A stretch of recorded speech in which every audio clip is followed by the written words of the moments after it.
Hi, it's Dot, and I hope you had a very Merry Christmas. We're shooting this just a few days after Christmas, and Santa was very good to me. I got, if you notice in the background, some of you have seen my old crappy stove. I got a brand new stove for Christmas, so I'm very happy with my Santa Claus. Although he has informed me that means I should not be asking to go out to eat a whole lot into the new year. I'll do actually a separate video for those of you who might be interested about this stove. I'm still getting to know it. It's a convection stove, a convection oven. So it's very different than what I'm used to cooking with, but I'm actually having a lot of fun with it right now. But for tonight, what I'm gonna make is a bacon cheeseburger casserole.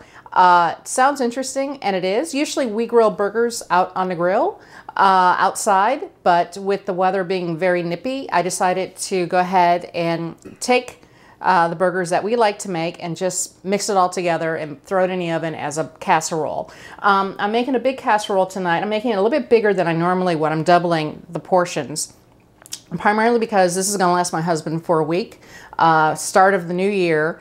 I'm going to be doing a fast, and I'll be blogging about that at my blog site, dotdrop.com, when I start that up. But what I'm doing is making a lot of food for my husband so he can go ahead and grab and go as he likes to do when he's headed off to work, or he can just whip something up, you know, by pulling things together and putting it on the stove and warming it up. So with that, let's get going here. Just so you know, the ingredients I have is obviously ground beef for the hamburger. I have mayo, mustard, pickles, onions, cheese, always ingredients, bacon, of course, the most important topping on a burger. And I've got my tomatoes, but I'm also adding eggs and some cream.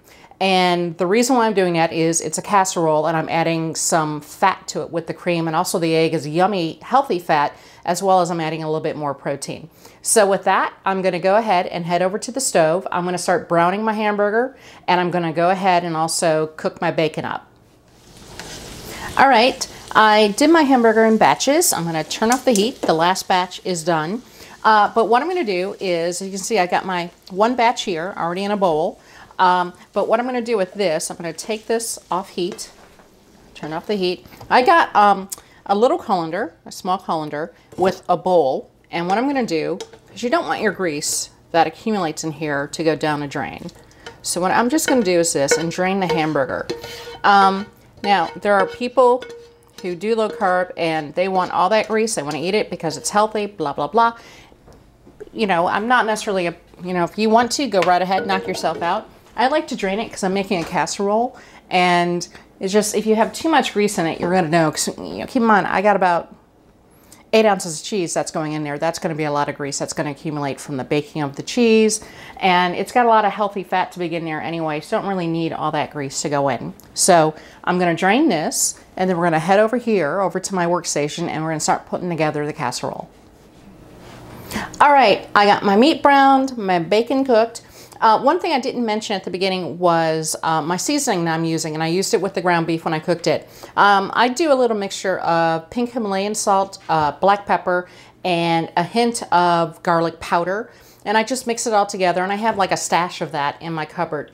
And I use a lot of that for like really simple seasonings for like hamburgers and things, you know, hamburgers, hot dogs, sausage, whatever I may be cooking. So I use that, and it's just really half a tablespoon per pound of ground beef, and that's pretty much enough. If you want to use more, you can. I'll have actually the actual quantities of each one in the description below. So if you want to make your own little stash of secret sauce, go right ahead. But right now what I'm going to do is I'm going to go ahead and start getting the meat layered in here. But first I'm going to add in all my bacon.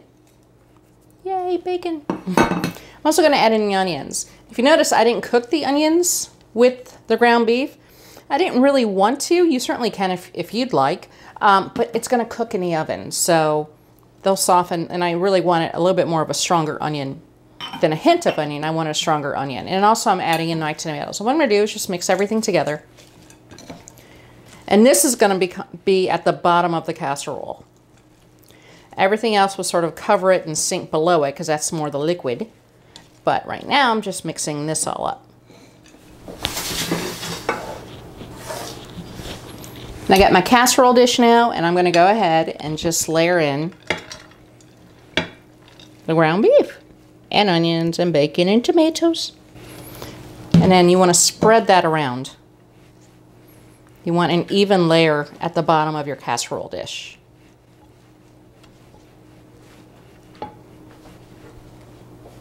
That's good. All right, I went ahead, cracked my eggs, got my little trash can right there of eggs. What I'm going to do, I'm going to add the cream to the mayo. Yummy. And then what I'm going to do is go ahead and add the eggs. And we're going to whisk all this together. You want to really mix everything together. You want a smooth, creamy texture. You want to make sure you get all the egg yolks broken up.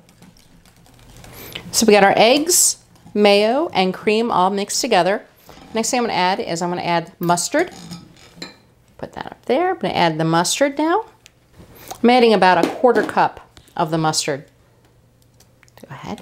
And now what I'm going to do is whisk that in there. You can see it's starting to change color. Take out a little bit of a yellowish hue thanks to the mustard. And then I'm going to add my pickles. Pickles are always good.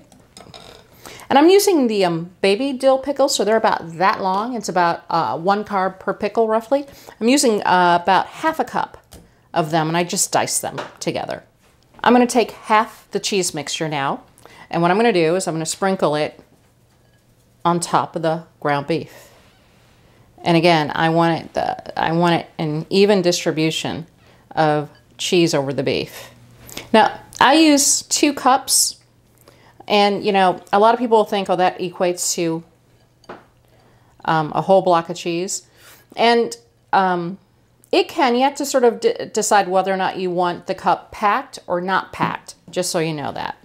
But I am using about 8 ounces. I'm using a yellow and a white cheddar. One's a Vermont and one is an aged, 18-month aged yellow cheddar. I'm going to add my gooiness. The egg mixture, the egg and cream and mayo mixture. And what will happen here when this starts settling is it's going to go throughout the entire dish. So right now it's concentrated there. I'm going to spread it out. It'll sink down to the bottom, but it'll be nice and this is what's going to hold the casserole together. But you want it to cover everything. And what I'm going to do now is I'm going to go ahead and put the cheese on top, the remaining cheese. And again, just sprinkle it out evenly. There. So I got my cheese on top. We're going to put this in the oven for about 40 minutes. And then after that time, we're going to have some deliciousness. All right. It is out of the oven. It smells amazing. Sorry you can't smell it, but you'll be drooling if you could.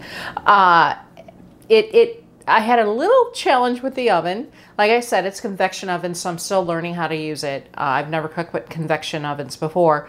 The temperature was at 350 on a regular oven, and it cooks for maybe about 30, 35, 40 minutes, roughly, depending on your oven. And then you let it cool for about 10 minutes. The convection oven cooks a lot faster because of the fan in the back of it. The heat goes throughout the oven evenly, and it takes less time, so it wasn't really 40 minutes. For me, it was actually closer to 25, 30 minutes, so it cooks much faster. But anyway, I'll have the information for the regular oven cooking below, because I'm still trying to figure out the convection cooking and I don't want to confuse you. But nonetheless, what I'm going to do now is I'm going to let it sit for 10 minutes just for everything to cool down. It's piping hot. I want it to congeal, but this is dinner for tonight. My husband's already itching to get into this puppy, but it's a real fun meal to use. And the great thing about it, because it's a hamburger, it's a hamburger casserole. Whatever you like to use on your hamburgers, whether it's mushrooms, peppers, you know, if you like lettuce, you can certainly add spinach in here. So there's a lot of different things you can do with this type of a casserole. It makes it real easy and a lot of fun. And also it's something, if you have kids, it's probably fun to make with the kids and let them sort of experiment and figure out what they would like to toss in there.